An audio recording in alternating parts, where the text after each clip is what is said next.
goal is actually to get finished as quickly as possible so we can get to your questions. One of the reasons why is that social media, unlike most marketing and sales, is not about what we have to say. Social media is 90% listening and community and 10% marketing and contribution. That is totally upside down for most marketing and salespeople. In fact, some of the worst people at social media marketing were people who were fantastic at sales and marketing a few years ago. They just don't get it. And it's a hard one for me, and this is one of the reasons why I'm so passionate about this. Is a few years ago, I started to see the fact that sales is broken, is the way it's taught today. It is broken. In the past, people say to me, oh, well, people don't like salespeople anymore. I'm like, people never like salespeople. No,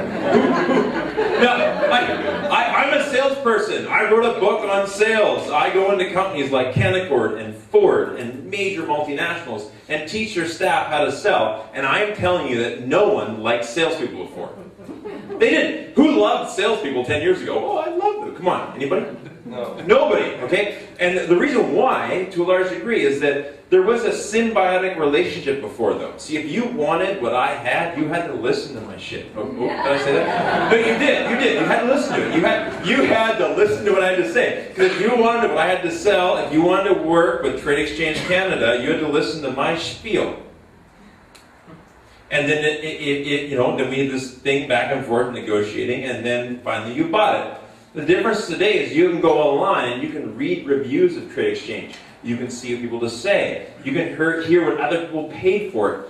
You can negotiate online. You can read blogs about it. You can educate yourself with the competitors. When you show up at a car dealership today, you know more about that car than most of the salespeople who've been only selling that car for 3 months know.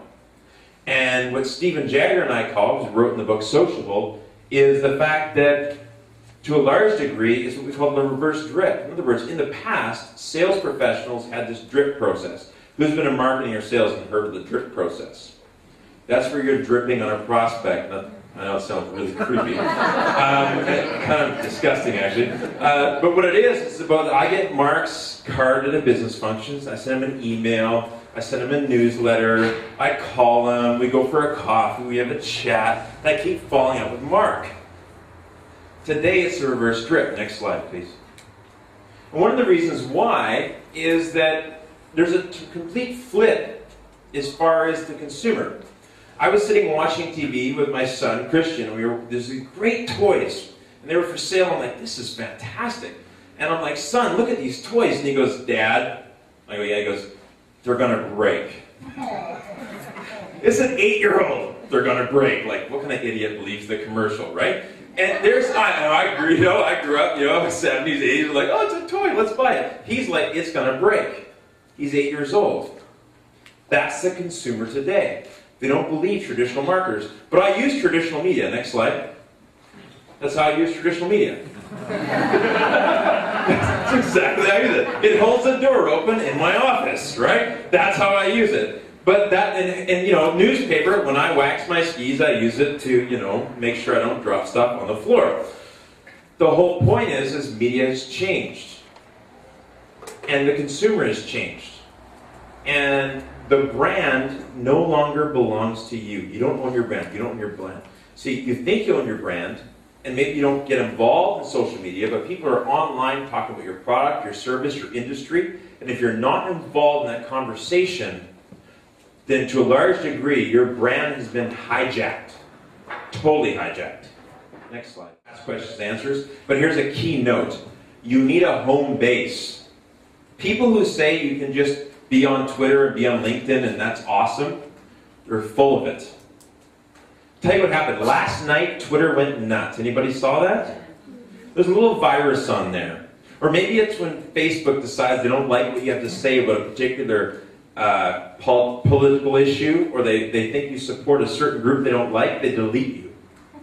You need to own your list. Your blog is your home base. That's your number one thing. I don't think it's going to get old. You have to get really, really good at blogging. Okay, next slide. Lastly, let's get real. This is not a video game. Okay? I've got 9,000 followers. How many do you have? My answer is kind of piss off, honestly. And part of it is, if I've got 40 followers, but they're paying me money, I win. I'm sorry. If you're broke and you have 9,000 followers and I've got 40 and I'm driving a nicer car or I'm living my dream, guess what? I win. So a big part of it is getting real. And a big part of this is I build my network online, but once a month I have a sales performance meetup here in Vancouver.